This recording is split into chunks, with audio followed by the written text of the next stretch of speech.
I don't know if you've noticed, but we're kind of in a race here, a race of civilizations. There are roughly 1.5 billion Muslims in the world, and Islam is, according to many sources, the fastest growing religion, mostly due to high birth rates.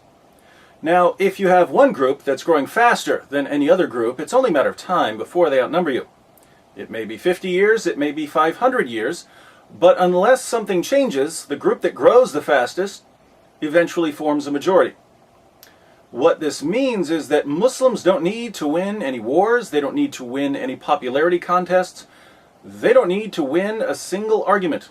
If they want Islam to dominate the world, they simply need to sit back and wait, and they need the rest of us to sit back and wait. Have you ever been hypnotized? I hate waiting, especially when waiting, in this case, involves the collapse of Western civilization and the violent subjugation of anyone who doesn't submit to Islam. Shouldn't we find it incredibly disturbing that the government and the media are doing everything in their power to convince us that only racist, Islamophobic, hate-mongering bigots would be worried about Muhammad's teachings? They're telling us to keep quiet about Islam as Al-Qaeda dreams up new ways of terrorizing us. They're telling us to be patient as innocent people are slaughtered in the name of Allah. They're telling us to wait. Wait until what? Wait until Muslims make up a majority in France and Germany? Wait until Iran goes nuclear? Wait until the Muslim Brotherhood takes over a few more governments? Wait until more people get killed over cartoons? Wait until the Taliban wins Pakistan and its 100 or so nuclear warheads? What exactly are we waiting for? My friends, the time for sitting around doing nothing ended when Muhammad's followers started violently subjugating people way back in the 7th century. Here we are, nearly 14 centuries and 270 million bloody deaths later, and our leaders are convinced that if we just keep saying Islam is peaceful, someday the hearts of terrorists will melt, and they'll reinterpret the Quran to bring it in line with Western values. I'd be friends with the sparrows and the boy who shoots the arrows if I only had a heart. For those of us who live on planet reality, fairy tales are no longer an option. So what are we going to do? Well, the first thing we need to realize is that most Muslims in the West are as repulsed by Muhammad's teachings as we are. They believe in Muhammad, but their belief is superficial because they have no clue what Muhammad taught. They've never read the Quran, they've never read the Hadith, and if you quote some violent or immoral teaching from the Quran to them, chances are they're hearing it for the first time. They'll deny it, they'll throw out their most trusted sources, they'll reinterpret the clearest teachings of the Quran. Why?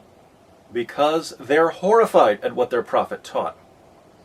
Westernized Muslims are no threat to you or anyone else. Now, if they ever establish a majority, things will suddenly change because once the Muslim community grows large enough, the Muslims who do know what Muhammad taught tend to rise to the surface, and a bunch of westernized Muslims certainly aren't going to stand against their more orthodox brothers.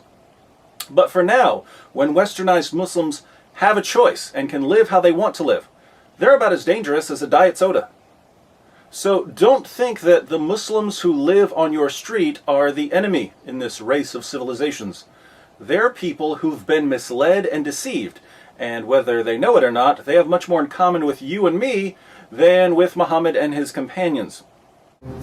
We're just like everybody else. Being a Muslim in America, in my opinion, doesn't make me any different than anyone else. 110% American. Second, Islam's biggest ally in the West is ignorance. It's a slightly more important ally than political correctness. Our ignorance of Islam allows Muslims to win converts by claiming that Islam supports women's rights and that it promotes peace and tolerance and that the Quran has been perfectly preserved and that it's scientifically accurate. When people don't know anything about Islam, Muslims are free to say whatever they want about their religion and they get away with it because listeners don't know how to refute them. I've met lots of converts to Islam over the years, but I've never met anyone who converted to Islam after doing a careful investigation of the Muslim sources.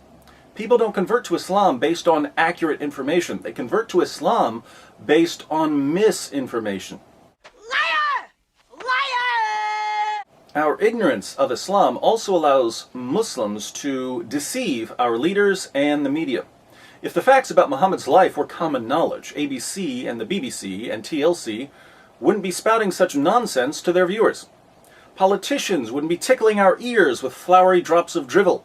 They'd never get away with it because people would know better. So Western Muslims don't know what their religion teaches, and non-Muslims don't know what Islam teaches.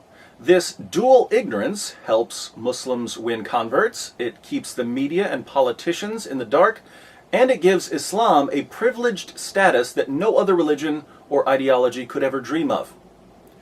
The race of civilizations then comes down to a race of information. Can we get accurate information into people's heads as fast as Muslim leaders and the media and politicians are getting misinformation into people's heads? If we can get the facts about Muhammad and the Quran into the public arena, you're not going to see anyone converting to Islam, and many of the superficial, westernized Muslims who only believe in Muhammad because they don't know much about him will leave Islam faster than a care leader can cry Islamophobia.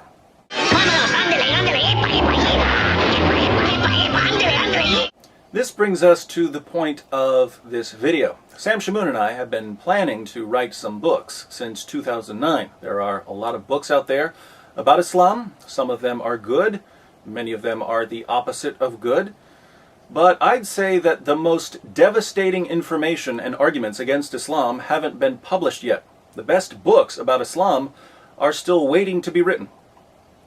Sam and I decided a while back to fill in some of the gaps in the literature. It's been a couple of years now, and we've put out a ton of articles and dozens of videos and lectures and debates, and we've done plenty of episodes of Jesus or Muhammad, but we've never had the time or the funding to put together some of the more thorough resources we'd like to work on. We have families and children and bills to pay, and writing entire books means we'd have to set aside other projects for a while, which in turn means that we'd starve and get kicked out of our apartments for not paying the rent. So, desperate times call for desperate measures. We've realized that we're never going to get this done on our own. That's why we're turning to you for help. We're asking our viewers and readers to chip in for a couple of months. If we can scrape together enough funds to pay the bills while we work on 2 or 3 books, Sam and I are going to sit down and focus on writing some brutal critiques of Muhammad and Islam.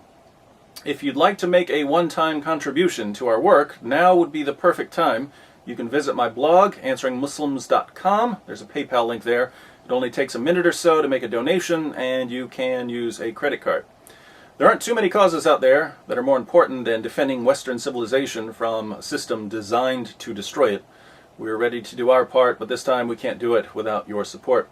Please pass this video on to anyone who might be interested, and most importantly, please, please, please pray for us.